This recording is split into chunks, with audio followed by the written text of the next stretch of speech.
Let's go. It's the Whitey Show. Whitey Show. Whitey Show. Whitey Show. Whitey Show. Waits for no man and ain't got time to shake your hand. Get that side check, put it in pockets till I get back. Going downtown. Okay, guys, we're here to review probably one of my most anticipated titles. I'm pretty sure it was like on my top 10 for sure, because I loved Shadow of Mordor. It was one of my favorite games. It is my favorite Lord of the Rings type style, theme, whatever you want to call it, game. And I absolutely loved it and played it about 5 times. So I was really hyped for Shadow of War. But with big sequels, sometimes they just go bigger without, you know, really trying to make things better. They just try to add things. But does Shadow of War succeed in adding things and making it better and making it more fun? Let's find out right now. Waits for no man and ain't got time to shake your hand. Get that side check, put it in pockets till I get back. Going downtown. Probably the biggest improvement, the thing I love the most about this game, is the combat feel. The combat, very much like the first, kind of like the Batman style where you can bounce off enemies, is still there, but it just feels just a tiny bit more polished, and the things like reflecting attacks and countering all feel just a little bit, a smidge better. They were good in the first game, even better here. The specials are great, the finishers look even better than the first game. The awesome thing, the improvements are, there's so many different monsters to ride in this game, so you can ride like those big creatures that you did in the first game, but it's so much more fun in this game, and they have their own specials. Then you can fly a fucking dragon, which is also just awesome.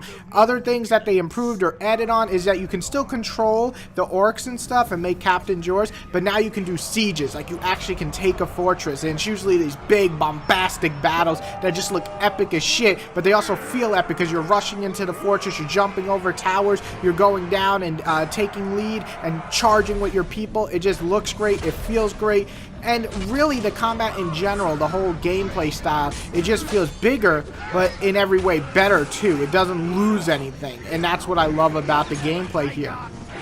Another thing I really actually liked was the story. You know, I felt like it was good with the humorous stuff. Anything with the orcs, especially, I don't want to spoil, a return character comes in that just made me actually laugh out loud. And then some of the other cutscenes are just really enjoyable and fun. We'll get to the negative of the story, but as far as like the orcs, they're really funny in this game, and they've really improved. And I think Act 2 is probably my favorite because it has some really epic fucking moments too in the story, but it's really the orcs that make it so goddamn fun. And upon his defeat, your leader will be returned. Refuse, and all that is flesh shall suffer. The Nemesis System is back. This is probably one of the biggest things. So in the original game, when you killed somebody, sometimes the orcs will remember you, and you always had this one main Nemesis who just fucking followed you around everywhere. It's back, but in this game, there is multiple, like, sections or territories that you can go to, and then there's multiple nemesis that, like, kind of follow you. I actually have this one guy who's just now had a big fucking metal head, because I chopped off his head twice, I stabbed him in the eye twice, I fucking burned him to death, and he's still coming back. His whole face is metal. All he does is he says, "I'ma kill you, bitch."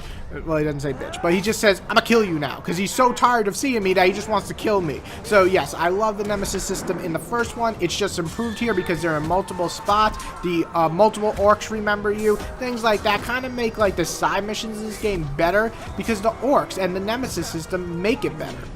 The content is just wonderful, and the RPG element here. Okay, so in the last game, you just kind of leveled up, and that was really it. You learn new skills. In this, there's these, you level up your skills in this game, but then they have little, like, extra skills, basically. So say you get the power to stab somebody on the floor, then you can upgrade the thing of stabbing them faster, or when you stab them you gain wrath, stuff like that. Things that make the actual skill you're buying even improve more. So it actually feels like you keep gaining things the more levels you increase, which is really awesome. Also, the RPG feature of getting new loot. When you get new loot, you can now change your armor, so that's like your cloak, your helmet, your actual plate armor. You can change your sword, your dagger, and that all increases stats and sometimes gives you bonuses, different things like fire, weapon, and so on. So really, the RPG element and just the pure content is just really a big improvement over the first game, and a lot of ways makes it even better. And then, of course, you know, things like the story mode taking about 25 hours, but then you have side missions, which will give you an extra 10, 15, and then you also have, like, the sieges at the end of the game. It's kind of like an end game type thing going on. So really, this game offers so many, a few dozen hours, and that's something that is actually beneficial because it gives you so much content. And the last thing I just want to talk about, without jibber jabber, I know I keep going on about this game, is the graphics. The graphics in Atmosphere are top notch, with a lot going on at once, especially in the sieges. It's just a big improvement when you have like hundreds of basically orcs on screen at once, and nothing really feels stilted or slowdowns or anything like that. And I also love the fact that there's some areas in here that are actually lush, like the forests and the waterfalls and stuff like that. Kind of gives it more than just the kind of bare wasteland of the first game. So overall, the atmosphere and the graphics, all top notch here.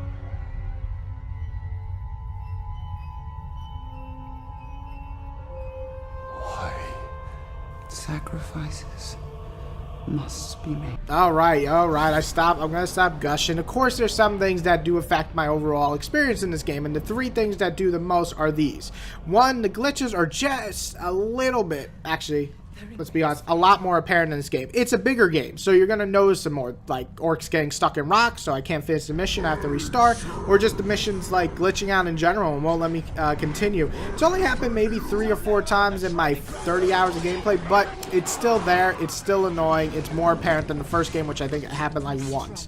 Also, like I was saying before, while the orcs are really funny in the story mode, the story plot itself is just okay. It's typical Lord of the Rings. I mean, there's some really awesome moments, especially when fighting a fucking huge fire demon, but everything else in the game kind of feels like it's just run-of-the-mill, gotta save the world type shit that Lord of the Rings just loves to do. And the last negative thing is it definitely can get a little bit repetitive towards the end. I mean, this game is massive, so no shit, any game that passes the 30-hour mark, in my opinion, just does start to get a little bit repetitive.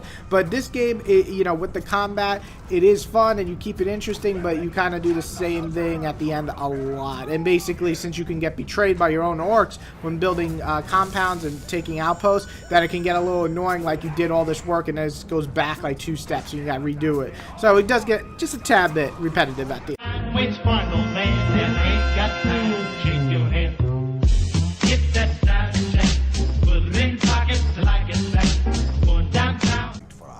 Alright, if you couldn't tell, I obviously love Shadow of War. It is one of the best games of the year. It's not quite my favorite, but I'm still going to put it super high. I think it's worth buying right away, at full price easily. This game, in terms of content alone, is bigger than most games I played this year. With the exception of Persona, I think this is the longest game I played this year and enjoyed my way through almost all of it. I really think it's an improvement in every way from the first one, or if you didn't like the first one because it didn't have enough, I think this game gives a lot more for you to chew on, especially if you're not liking the first act. Just go and breeze through the story mode for the first act. In Act 2, when you get the ability to conquer orcs and start sieges, that's when the game picks up even more. So with that being said, now that I've played 30 hours, I'm gonna give Shadow of War a very solid high 9 out of 10. It's not quite perfection. I think I did play other games I like just a tad bit more this year, but overall, I really fucking enjoy this game. It's a bloody good time. I'm not saying bloody as like I'm from the UK. I'm not. I'm just, I'm just saying because you chop off fucking orcs' heads, so it's bloody. Anyway, everybody else, check out this game. If not, I think you're missing out. It's one of the best games of the year. A 9 out of 10. Kill me and